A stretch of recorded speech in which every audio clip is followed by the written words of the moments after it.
Assalamualaikum warahmatullahi wabarakatuh. Bismillah walhamdulillah wassalatu wassalamu ala rasulillah.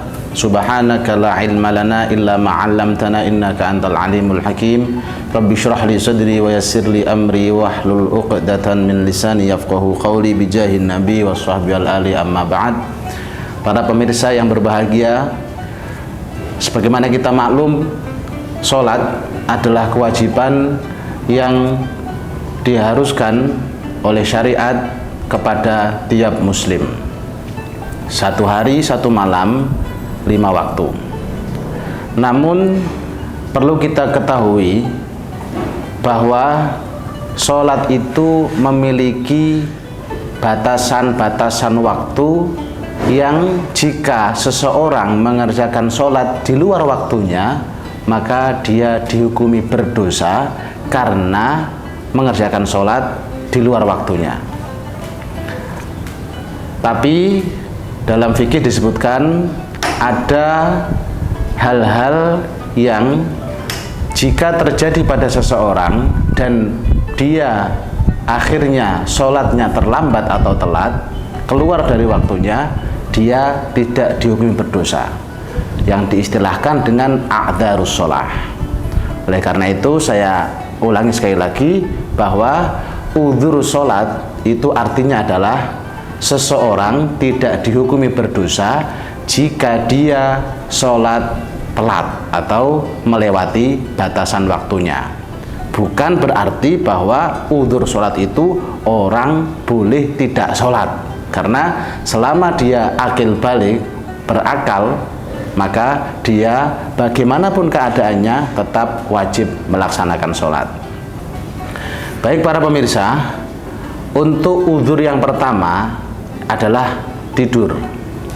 Di sini akan saya ulas secara singkat bagaimana hukum tidur dan bagaimana hukum membangunkan orang yang tidur hubungannya dengan sholat. Untuk tidur sendiri hukumnya itu mubah secara umum. Tapi jika dikaitkan dengan kewajiban sholat, maka dilihat jika dia tidur sebelum masuk waktu sholat, maka hukumnya mubah, artinya tidak apa-apa. Kecuali jika dia yakin bahwa kalau dia tidur, maka sholat di depannya akan terlewat. Misal malam begadang jam 2, jam 3, dan dia baru akan tidur sebelum subuh. Dan dia yakin kalau seandainya saya tidur jam 2, jam 3, saya subuh tidak bakal bangun. Bangunnya setelah matahari keluar, artinya setelah waktu subuh selesai, maka meskipun dia tidur sebelum masuk waktu sholat, tetap dihukumi tidurnya berdosa. Karena dia yakin kalau dia tidur, maka sholat di depannya akan terlewat. Adapun hukum tidur setelah masuk waktu sholat, itu hukum asalnya adalah haram jika dia belum melaksanakan sholat tersebut. Tapi ada hukum lain, artinya tidak haram jika setelah azan, setelah masuk sholat, dia belum sholat tapi tidur, namun dia berpesan kepada orang yang bisa dipercaya untuk membangunkan dia sholat sebelum waktunya terlewat. Atau dia memang sudah punya kebiasaan, misal dia tidur jam 12:30, tapi mesti cuman 1 jam atau setengah jam dia sudah bangun lagi, sehingga sebelum waktu zuhur selesai atau keluar dia sudah bisa bangun. Oleh karena itu perlu diperhatikan bahwa meskipun tidur itu sesuatu yang hukumnya ada atau sesuatu yang merupakan manusiawi, tapi jika dikaitkan dengan sholat itu ada aturan tertentu. Selanjutnya, untuk hukum membangunkan orang tidur, itu jika dihubungkan dengan kewajiban sholat, itu pun mempunyai konsekuensi hukum tersendiri.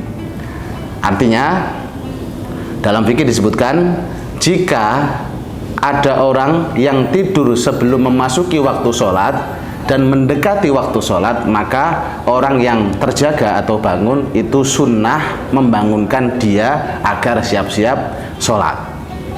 Adapun jika kita melihat orang yang tidur setelah masuk waktu sholat, katakan jam 12 sudah masuk zuhur, kita lihat teman atau saudara kita atau keluarga kita masih tidur, maka kita berkewajiban untuk membangunkan dia.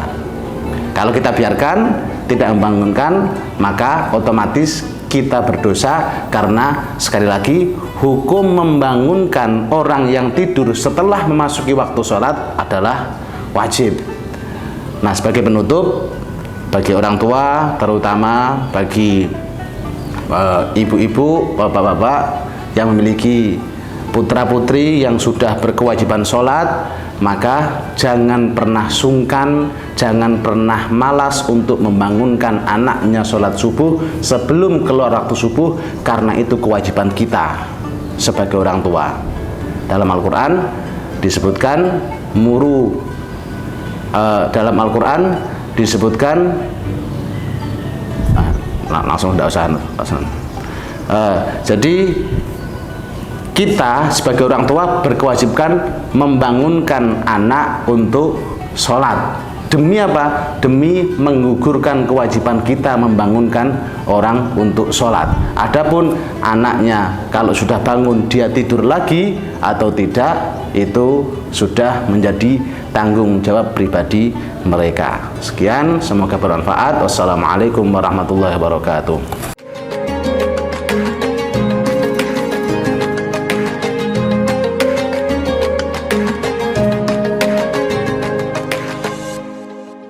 Didukung oleh